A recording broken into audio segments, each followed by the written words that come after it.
मैं हाथरस बोल रहा हूं। सीने पर कितने जख्म लगे हैं, एक एक को टटोल रहा हूं। मेरे नाम में रस है, लेकिन अब उसका जिक्र करना अच्छा नहीं लगता, क्योंकि खून के इतने छींटे हैं मेरे दामन पर कि रस सूख गया है। मेरे हाथ में अब रस नहीं, बल्कि सिर्फ और सिर्फ खालीपन है। लाशों का भयावह मंजर मेरे जेहन में हुक पैदा करता है। गलती किसने की, खामियाजा किसने भुगता, आस्था का महामेला कैसे शमशान में बदल गया। इन सब पर तो बात होती रहेगी, लेकिन जो तस्वीरें मैं देख रहा हूं उसे आपको कैसे दिखाऊं, कैसे बताऊं कि मौत के तांडव ने मुझे ऐसा सदमा दिया है जिससे मैं शायद ही कभी उबर पाऊं। क्योंकि ये जो दाग मेरे दामन पर लगा है उसे मिटा पाना मेरे लिए कभी भी आसान नहीं होगा। मेरी पहचान अब रस वाले हाथरस की नहीं, बल्कि हादसे वाले हाथरस की हो गई है। मैं हाथरस बोल रहा हूं। जब यहां सत्संग शुरू हुआ था तो वो भी माहौल मैंने देखा। लोग कैसे गाड़ियों से, ट्रैक्टर ट्रालियों से भर भर कर पहुंच रहे थे।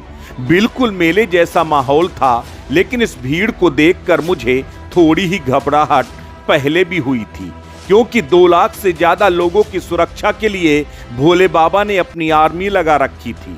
उन्हीं के जिम्मे भोजन, पानी, ट्रैफिक सब कुछ था। प्रशासन की ओर से सिर्फ 40 पुलिस वाले ही तैनात थे। मुझे ये डर पहले से था, सिर्फ बाबा की आर्मी के भरोसे इतनी बड़ी भीड़ कैसे कंट्रोल होगी, और मेरा डर आखिरकार सही साबित हुआ। मैं हाथरस बोल रहा हूं। जरा इन सूनी आंखों को देखिए, तस्वीर लेकर भटकते लोगों को देखिए, बिछड़े बच्चों को देखिए। ये मंजर देखकर किसी का भी कलेजा कांप जाएगा। जरा मेरी सोचिए, मैं तो ये भुगत रहा हूं। इंसानी जिंदगी इतनी सस्ती कैसे हो सकती है कि एक बाबा के चक्कर में कोई अपनी जान की परवाह न करे। ये सिस्टम इतना निर्मम कैसे हो सकता है कि लाखों की भीड़ हो, उसे उसकी परवाह ना हो। क्या शर्म नहीं आती जिला प्रशासन को? क्या शर्म नहीं आती उस ट्रैफिक व्यवस्था के जिम्मेदारों को? क्या शर्म नहीं आती पुलिस व्यवस्था के जिम्मेदारों को? और कितनी मौतों के बाद ये जागेंगे?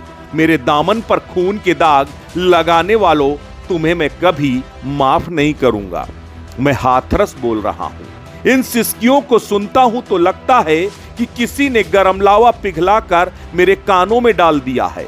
इस मंजर को देखता हूं तो लगता है कि किसी जंग के मैदान में लाशों के बीच अकेला खड़ा हूं। पोस्टमार्टम हाउस के बाहर रोते बिलखते लोगों को देखता हूं तो यूं लगता है कि कयामत के आखिरी दिन में अकेला बेबस अपनों को खोते हुए देख रहा हूं। मेरा दिल रो रहा है, हाथ कांप रहे हैं, आंखें बरस रही हैं, लेकिन मैं कर भी क्या सकता हूं, क्योंकि जिन्हें करना था उनकी आंखों पर तो पट्टी बंधी है। मैं हाथरस बोल रहा हूं। बोलने को मन नहीं कर रहा, लेकिन क्या करूं? जिस दर्द के आगोश में मैं जा चुका हूं, वहां अपना कहना भी जरूरी है, अपनी व्यथा को बताना भी जरूरी है, क्योंकि अंधश्रद्धा के नाम पर जो मेला लगाया गया उसके जिम्मेदारों को भी बचाने की कोशिश हो रही है। पुलिस की कार्रवाई अब तक जो दिख रही है उससे कहीं से भी नहीं लगता कि मुझे इंसाफ मिलेगा। इन सैकड़ों लोगों के परिजनों को इंसाफ मिलेगा, इन माओं बच्चों को इंसाफ मिलेगा। मेरा दर्द नासूर न बन जाए, ये सोच सोच कर हताश हूं। काश अब भी जिम्मेदारों के दिल पिघलें, काश अब भी इंसाफ की पहल हो।